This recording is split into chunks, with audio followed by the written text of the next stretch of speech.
Eh bien salut à toutes et à tous, c'est Sparrow et aujourd'hui on se retrouve pour un nouveau petit tutoriel découverte. Mais juste avant de commencer, j'aimerais faire une petite anecdote, une petite parenthèse. Si vous me suivez et que vous savez que j'ai déjà fait et que je fais des logos, des intros ou des bannières, eh bien sachez que pour l'instant je fais une petite pause parce que je fais beaucoup de déçus en ce moment qui me demandent des intros, des logos, etc. Sauf que au bout d'un moment je les oublie tout simplement parce que j'ai beaucoup de projets en ce moment qui me prennent beaucoup de temps. Donc je suis désolé de pas pouvoir tout simplement faire vos logos, etc. Mais pour l'instant je fais une petite pause, j'arrête d'en faire puisque sinon je ne vais pas pouvoir m'en sortir et je vais continuer à en faire des déçus. Voilà pour la petite parenthèse qui, j'espère, n'est pas passée trop discret pour ceux qui veulent des logos. Donc, ce tutoriel découverte va être assez rapide dans le sens où je vous présente un petit logiciel aujourd'hui qui est très utile pour ceux qui uploadent des vidéos sur YouTube, Dailymotion ou d'autres sites quelconques. Je vais prendre ici l'exemple, imaginons j'enregistre une vidéo brute, donc via Fraps par exemple.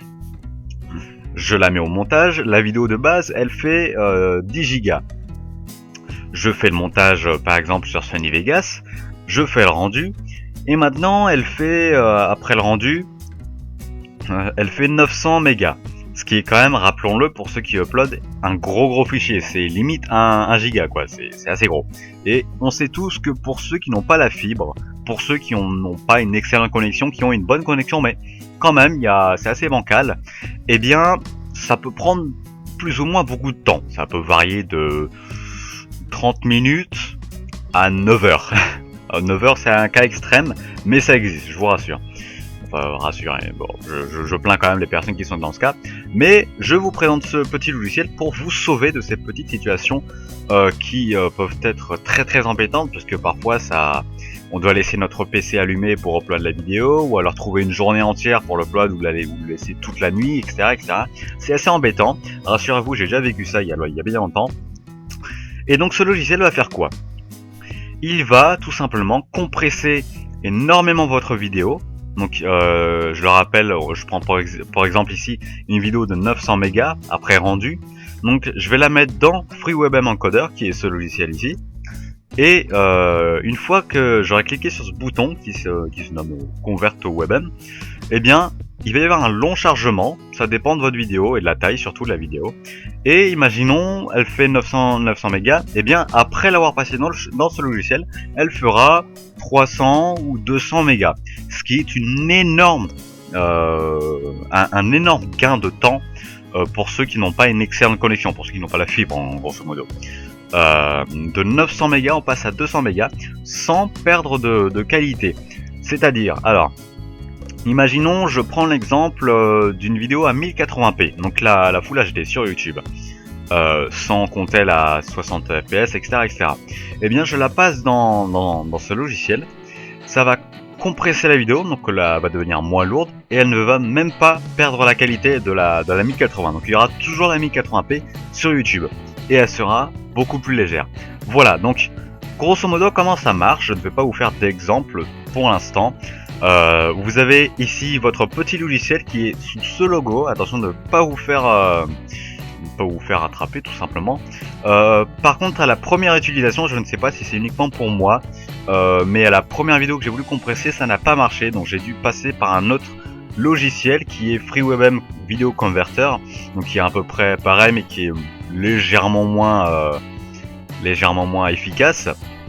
Mais si ça vous le fait, je vous propose d'utiliser FreeWebM Video Converter à la place de FreeWebM Encoder pour la première vidéo à compresser. Après normalement ça devrait aller tout seul. Donc c'est ce logo là. Et donc vous cliquez sur Add, vous allez chercher votre vidéo, donc ça va vous ouvrir une recherche de dossier ou de fichier. Vous cliquez dessus, une fois que vous avez trouvé votre vidéo, eh bien elle sera ici. Une fois que c'est fait, vous allez ici choisir votre dossier de destination, tout simplement, votre output folder. Donc same c'est par défaut, et other c'est un dossier de destination qui est que vous choisissez. Par exemple, vous le mettez sur le bureau. Une fois que vous avez paramétré tout, pas besoin de cliquer sur WebM Software ou About. Ça, ce sont les informations et WebM Software, ça vous dirige vers le site. Removed, ça c'est pour enlever la vidéo de la liste, parce que je pense bien que vous pouvez mettre plusieurs vidéos en même temps de compressage, de compression, pardon. Une fois que tout est fait, tout est paramétré, vous allez cliquer sur Convert to WebM, ça peut durer entre, je vous dirais bien, entre 5 minutes et 1 heure. Ça dépend de votre vidéo. 1 heure, il faut le faire quand même. Je pense qu'il faut avoir une bonne grosse vidéo bien baveuse, bien graisseuse pour avoir 1 heure. Mais entre en moyenne, c'est 30 minutes. Si c'est une vidéo assez lourde, c'est 30 minutes, 40 minutes, ça va. Donc voilà, donc j'espère que ce petit tutoriel, où j'aurai pas mal calé d'ailleurs, vous aura plu et vous plaira et surtout vous servira, que vous aurez trouvé votre bonheur. Donc je rappelle que ce tutoriel est surtout utile à ceux qui uploadent des vidéos ou des fichiers quelconques, hein, parce que ça peut marcher aussi pour upload par exemple une vidéo sur Mediafire, hein, c'est la même chose, c'est assez gros. Donc voilà, donc sur ce, si la vidéo vous a plu, je vous invite à laisser un like pour m'encourager pour ce petit travail, pour cette petite présentation. Si vous avez une quelconque question, l'espace commentaire lui est dans la description, il est là pour répondre à vos questions, je suis là pour répondre à vos questions. Et sur ce, si vous voulez voir d'autres vidéos, de nouvelles vidéos et de nouveaux tutoriels, je vous invite à vous abonner si ce n'est pas déjà fait. Sur ce, je vous souhaite une très bonne journée ou une très bonne soirée, à la prochaine.